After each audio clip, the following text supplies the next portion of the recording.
A happy life does not have a textbook meaning and can be defined differently by each person. Happiness is subjective to each of us, and it can be found anywhere or in anything. However, actionforhappiness.org has recognized 10 key components that could potentially boost your happiness and may open the door to a happier life based on recent studies and research. But do take note that these aren't prescriptions for the clinically diagnosed. Sometimes, we go through little depressive episodes in life, and we just need a simple pick-me-up to keep us going through the day. Welcome to Luxo-Life, your partner towards personal growth and success. In this video, we're going over the 10 key characteristics of a happy person. Characteristics that, if you would apply in your life, you'd be able to find greater joy and purpose.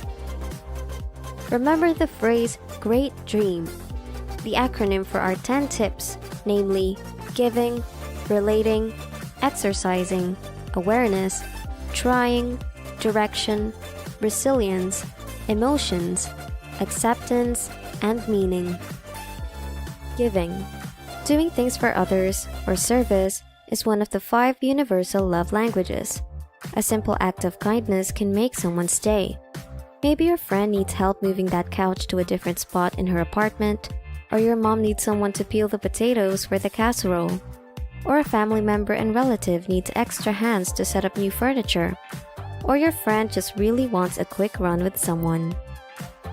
Giving service and being there for a friend doesn't have to be grand and expensive. You can show your appreciation for them in the smallest things. These small gestures are sure to put a smile on their faces, and in turn, a smile on your face as well.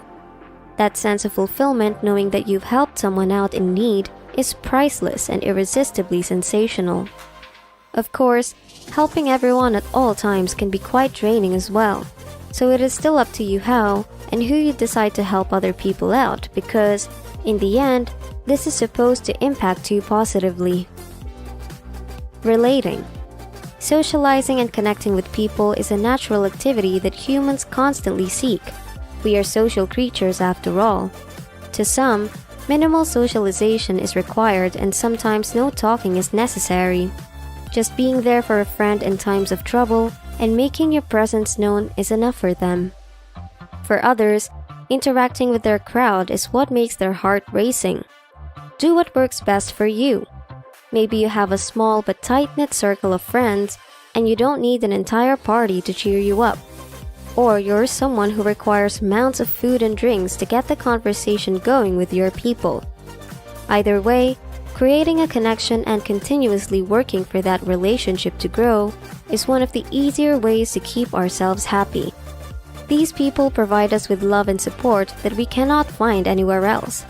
Think of activities that your immediate friend group or family love to do together. Baking, cooking, and eating, amongst other things, are easy ways to protect that connection and create unforgettable memories for you to look back on later in life. Exercising. Take care of yourself physically as well. A healthy body reflects a healthy mental state, and no matter how crazy you are mentally and emotionally, try not to neglect what your physical body needs. Look for feel-good activities that you genuinely enjoy, such as biking, hiking, swimming, or playing basketball.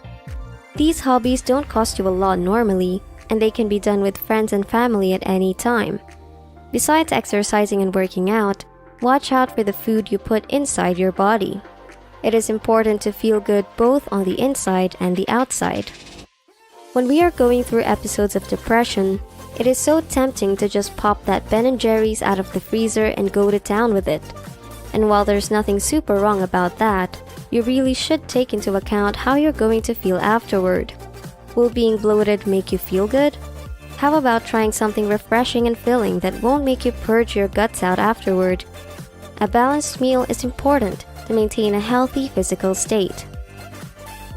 Awareness. Be mindful of your surroundings. It is much easier to just focus on yourself and the things you want when you're in states of despair, but sometimes, paying attention to your houseplants and if they need watering can brighten up the mood. Watch your silly cat playing on the carpet again and notice the patterns of that carpet and why you chose it in the first place. Try focusing your energy on the world around you, instead of just the thoughts inside your head. Trying. Experimenting and learning new things for you to keep yourself busy. Try out a new hobby. Haven't painted in a while because you're losing the passion and energy to do so? Try out a new technique. Splatter random colors on a canvas, make a mess, or create something personal to you. Of course, this isn't just applicable to art or music. There are so many things for you to try out today. Go to the internet and write down things you haven't tried but find interesting. No, you don't have to go all out and spend the most money on a crazy expensive new hobby. Maybe knitting funky animal keychains could bump up your mood. Get your creative juices flowing and find something that brings you joy, even if it's for a temporary moment only. Direction. Make sure that your life is headed somewhere and not just going around in circles and cycles of despair. Have a purpose and a goal that you can look forward to. If we're in a race and we have no idea where and how far the finish line is, will we have the motivation to run the race? Is there even a finish line to reach for? You set the finish line for yourself. A sense of direction and purpose encourages optimism in how you operate in your everyday life, and reaching that goal contributes to your happiness in the long run. Your goals don't have to be long-term and big goals all the time. You can set smaller goals to achieve daily or weekly. Maybe today you want to complete your jogging route and next week you want to visit that new park with the ice cream vendor. Your goals don't even have to be career or education oriented. And seeing those goals being checked off of your list truly gives an overwhelming sense of joy. Resilience. You don't always have to take passive action. Sometimes you need to fight back. Traumatic experiences are inevitable in a person's life. We all go through them, but we all go through different storms of different levels, and our levels of resilience also vary from person to person.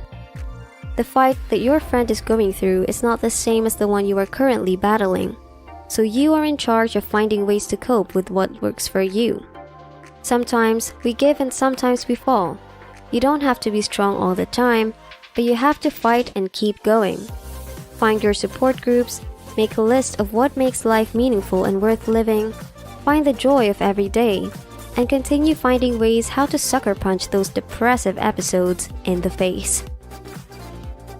Emotions. Collect pleasant moments for you to remember each time. Barbara Fredrickson, an American professor and scholar in social psychology, discovered that even the smallest moments of pleasant emotions cause us to be more open and trusting, more optimistic, assess more options and be open to more ideas, be adaptive, and even quite broaden our perceptual horizons. The more pleasant emotions we accumulate, the more space we got for character development, and it even helps us be more creative and get better at problem solving. Acceptance. During times of despair, one of the biggest thoughts we get is hating ourselves. We hate ourselves, we hate our lives, and we hate the world. But you should understand that what you are going through is unique only to you, and only you know how to cope with this, only you know how to fight through this, and only you have the power to make things better. Our personal views of ourselves dictate everything else we've been talking about in the past. Seeing our tiny flaws and imperfections and using those to step on ourselves instead of figuring out our weaknesses and how to overcome them with our strengths may compromise how we interact with our friends and families as well. Working on yourself is something no one can tell you how to do, and it is completely done at your pace and within your rules. Acceptance is not something someone can teach you, so really, this portion of the video may prove nonsense if you don't have the initiative to work on yourself. Meaning. You are a part of something bigger that has meaning and matters. You matter. Your happiness is not defined by a dictionary or an old folk tale. It is defined by you. And the small things we do to better ourselves and work on our well-being every day slowly builds up as a part of something bigger beyond ourselves.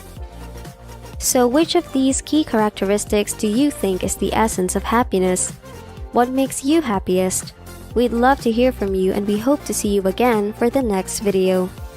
If you like our content, Don't forget to give us a thumbs up and subscribe to the channel for more educational and entertaining updates. Thanks for watching!